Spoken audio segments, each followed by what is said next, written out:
You might have seen the headlines about this thing, a $10,000 limited edition Gucci branded gaming console. In a special box, 1 of 100 were made, all custom, and I've got one right here. So, might as well take it out the box, shall we? Now, I'll be honest, I don't know, I haven't unboxed many Gucci things, but there's a lot of leather and Gucci Xbox branding on it. It actually smells pretty good, like it's leather. So let's open it up. Why not? 1 out of 100. And there it is. It's the old green inside of a Gucci box we've all seen. Actually, oh, here, there's a Game Pass card. So somebody watching this just got a free Game Pass. So the inside, this has some pockets up here. Okay, let's get the console out of here. Okay. It's covered in Gucci logos from head to toe, all the way around. Not on the back though, just the front and the sides. And the rest is exactly like a normal Xbox Series X. I think I can put that over here.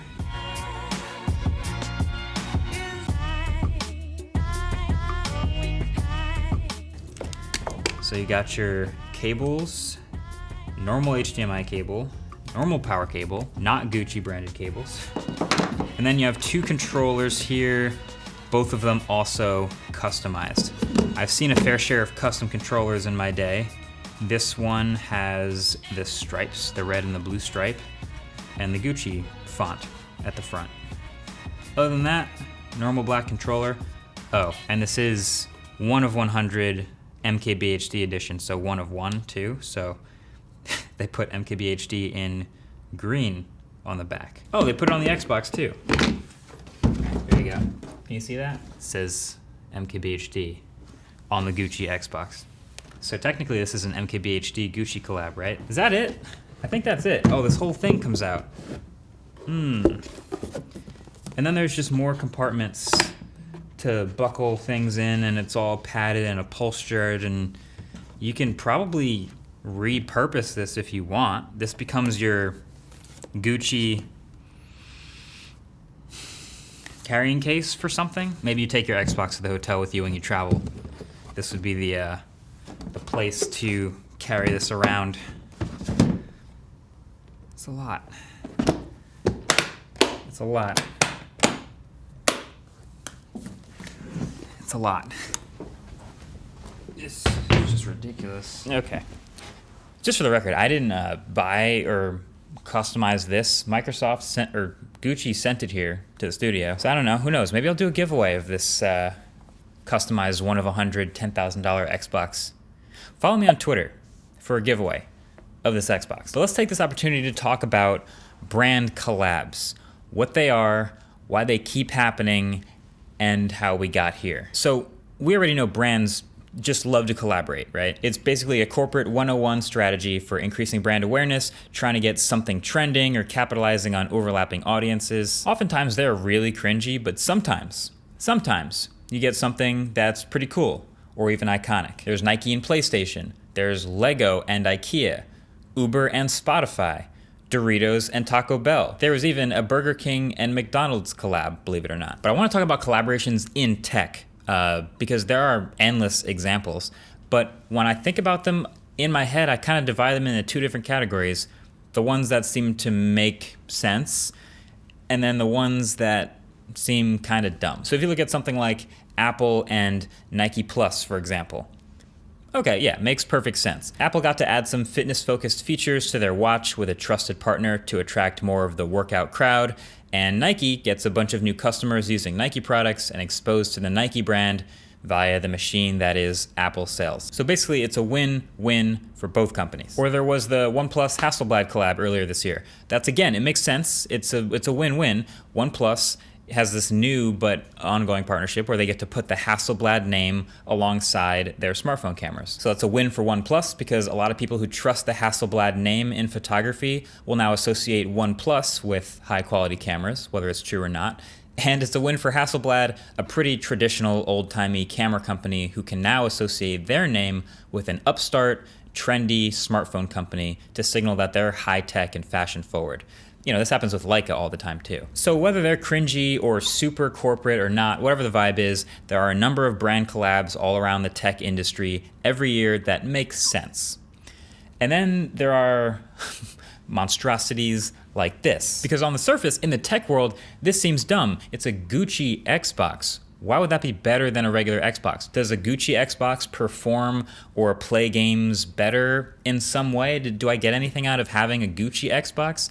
Of course not. But if you've noticed, there's actually been a lot of tech collaborations like this. Tech companies collaborating with fashion companies, fashion brands. So tech products are in this weird place where most of the stuff you buy is supposed to be purely functional, right? You buy a piece of tech because it accomplishes a task or serves a certain function. It's a computer that does the thing you need it to, but not necessarily because of the fashion. But whether we like to admit it or not, there is a personal element to all of these purchases. I've always said the smartphone you buy is actually one of the most personal choices you make. You hold it every day, you take it everywhere with you, it wakes you up in the morning, you feel kind of empty and lost without it. So even though it is just a piece of tech, it's no wonder the companies that sell them want you to feel like they're also pretty fashionable in addition to being a good piece of tech. You might remember LG collaborated with Prada on smartphones 3 different times. Samsung collaborated with Hugo Boss on a smartphone back in 2008 and again in 2011. Louis Vuitton collaborated recently with headphone maker Master & Dynamic to sell some $995 earbuds.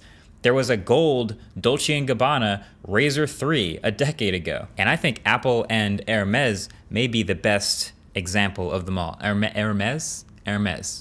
I never know if I'm saying that right. Hermes, right? But I just remember so distinctly when the Apple Watch went on sale. The first one went on sale back in 2015, and Apple, they of course made a couple versions. There was a black version and a silver version. It was stainless steel, but they wanted to, of course, signify that it was fashionable because it's a watch, and they have to get the fashion crowd to like it, and so they made the Apple Watch edition. And this version was plated in solid 18 karat gold, and it started at $10,000. Now, anybody already subscribed here to this channel probably already knows that it's a bad idea to drop 10 bands on a first-gen tech product just because it's covered in gold and you think it's fashionable.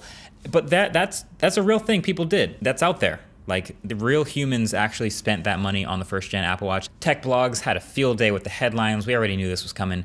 But yeah, a year later, there was a new one. The edition was discontinued.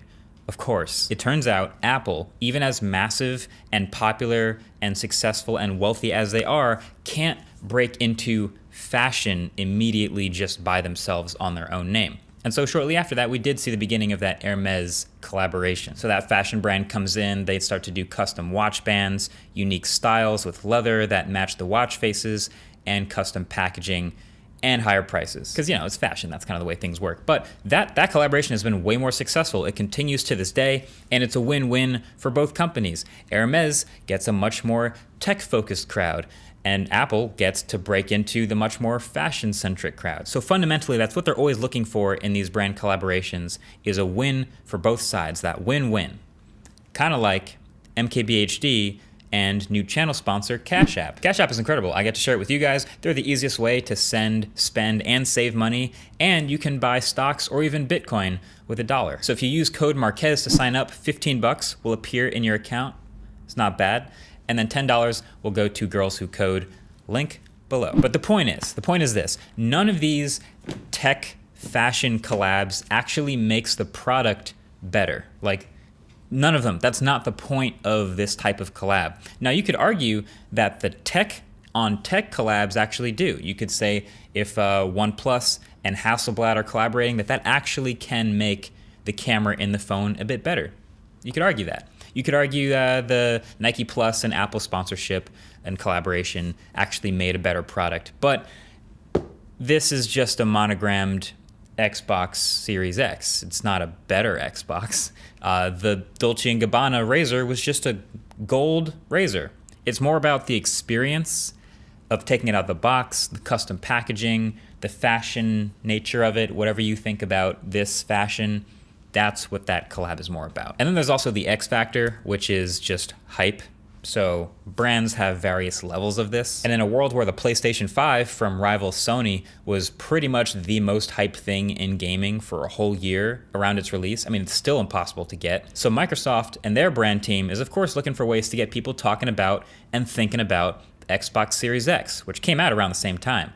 And what better way than by creating a limited edition, super hyped special Xbox with one of the most hyped companies. So even though the product isn't actually better, the hype and all the brand awareness created by this collab is a win-win for both companies. So that's why the Gucci Xbox exists. This honestly probably would have been received the exact same way if it was a Supreme Xbox or a, I don't know, Louis Vuitton Xbox. It's just, they just want people saying Xbox more, you know? And it's working.